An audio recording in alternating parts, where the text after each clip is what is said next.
हे 3 आयुष्यात खूप महत्वाचे असतात. परमेश्वराचे तर आभार आपण रोज मानतो, आई वडिलांचे कळत न कळत मानतो, मग गुरुंचे आभार कधी मानणार? तर आजचा दिवस हा असा दिवस आहे की आज आपल्याला गुरुंचे आभार मानण्यासाठी इथं आपण आलेलो आहोत. बरोबर आहे ना? आता मला शाळेत यायचं होतं. कशासाठी? पुन्हा मला एकदा शाळेत यायचं होतं, माझ्या शाळेपुढं नमन करण्यासाठी आणि माझ्या गुरुंचे आभार मानण्यासाठी.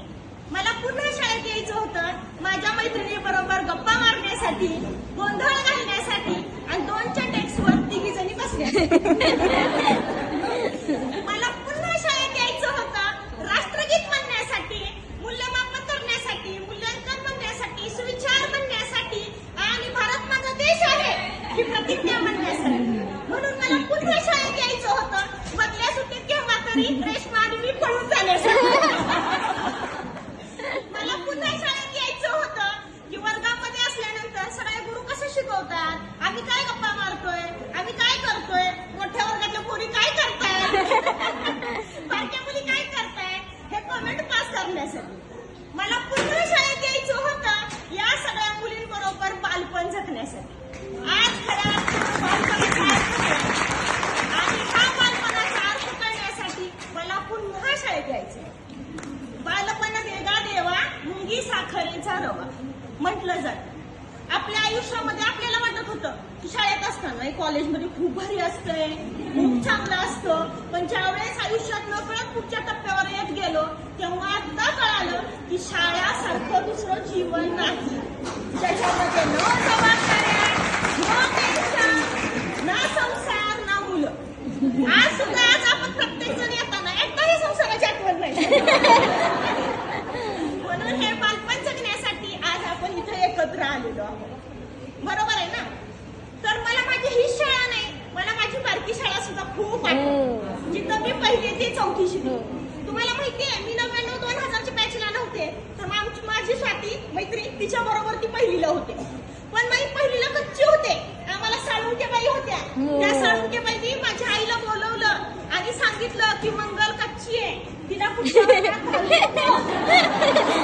तिला परत एकदा 1लीच्या वर्गात बसव, म्हणून मला ह्या मैत्रिणी मिळाल्या. म्हणजे तू आमच्यापेक्षा 1 वर्षाने मोठी आहे.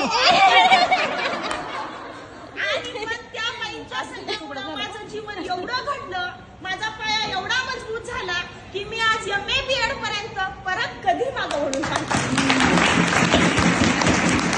असे शिक्षक लाभले की त्यांनी आमच्या जीवनाची जडणघडण केली, आमच्यातला विकास साधला, कुठले गुण आहेत, कुठले अवगुण आहेत हे ओळखून त्यांनी काढण्याचं आणि बाहेर काढण्याचं सामर्थ्य त्यांच्यामध्ये होतं. मला आठवतंय 2रीचा इतिहास आणि त्याची कामगिरी शिकली, 3रीच्या इतिहासामध्ये जाऊन भटकंती शिकलो. बरोबर आहे? 4थीला माझ्या छत्रपती शिवरायांचा इतिहास शिकलो.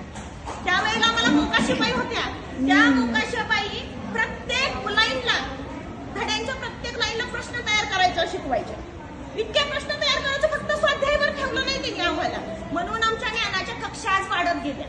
एवढी विचारसरणी वाढली की प्रत्येक पुस्तक वाचणं किंवा अभिप्राय देणं. आजकालची मुलं वाचनामध्ये अजिबात गोडी नाहीये, लिहिण्यामध्ये तर अजिबात नाही. ऍट अ टाइम आम्हाला सांगा, आम्ही 10 पेज लिहू शकतो. मुलं काय करतात आजकालची? फक्त CW आणि HW एवढ्याच त्यांच्या ज्ञानाच्या कक्षावर. पण आपल्याला शालेय शिक्षण इतकं चांगलं मिळालं, गुरुजन वर्ग इतका चांगला मिळाला की आज आपला विकास फक्त आणि फक्त त्यांच्यामुळे घडत गेलाय. जी शिक्षण पद्धती आज आहे त्यापेक्षा कितीतर उच्च कोटीची शिक्षण पद्धती मला या मराठी शाळेनं दिली. मी आज अभिमानानं सांगते, मी ज्यावेळेस BEdच्या वर्गामध्ये होते माऊली महाविद्यालय वडाळा, तर तिथं आम्हाला हिंदी मराठी टीचिंग करायला लावत होते. माझं वक्तव्य, बोलणं, भाषण, कला ह्या सगळ्या विचारून मला माझ्या शिक्षकांनी तिथल्या विचारलं की मॅडम तुम्ही कुठल्या शाळेत शिकलात? मी खूप अभिमानाने सांगितलं, जिल्हा परिषद कन्या प्रशाला तुळजापूरमध्ये.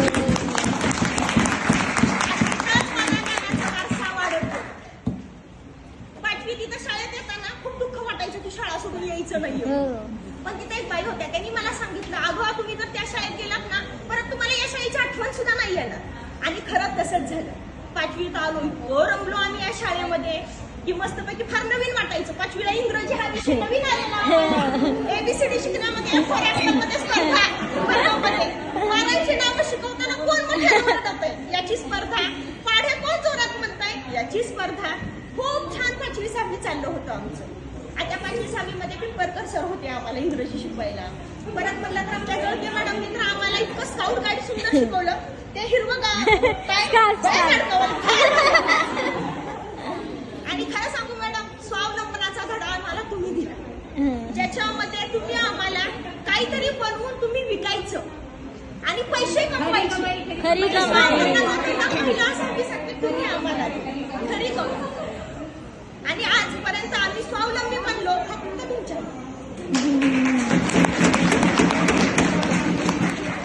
आमच्या आवडत्या कोकण भटूबाई, त्यांच्याकडून आम्ही गणित विषय शिकलो.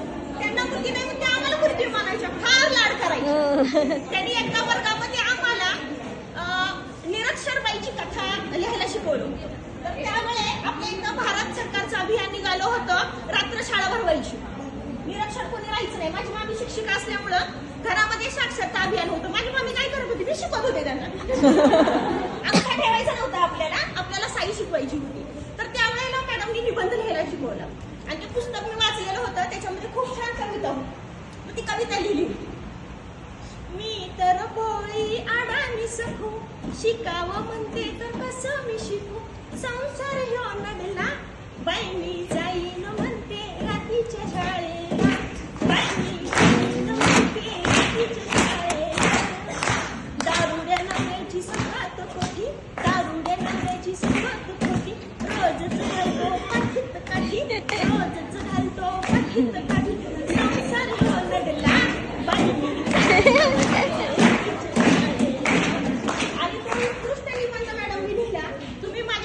अशी शाबासकी दिली आणि मला लिहिण्याची इतकी प्रेरणा दिली. तेव्हापासून वयाच्या 40 पर्यंत आज लिहिली. म्हणजे त्या लिहिण्याचा आनंद मला आणि फक्त तुमच्यामुळे प्रेरणा मिळाली. आज वेळ झाले, नोकरी नाही जरी मिळाली तरी 4 मुलं ट्युशनला घेऊन माझं स्वप्न मी पूर्ण करते. माझ्याकडे विद्यार्थी आले आणि मुली लहान लहान नटून आल्या की मी त्यांना उदाहरण देते माझ्या रोपायचं. अगं किती नटता, कशाला ते केस सगळ्यात घालतात, आमच्या बाईसारख्या बाई पाहिजे होत्या. आमच्या बाई आम्हाला टिकली लावून देत नव्हत्या, कंद लावायचा. हातामध्ये लाल बांगडी घालायची, 2 वेण्या घालायच्या. आणि मला एक किस्सा आठवतो की आपल्या वेळेस मध्ये काळ्या पोची फार फॅशन आलती. माझं उभं राहिलं की बाई ओढून गेली.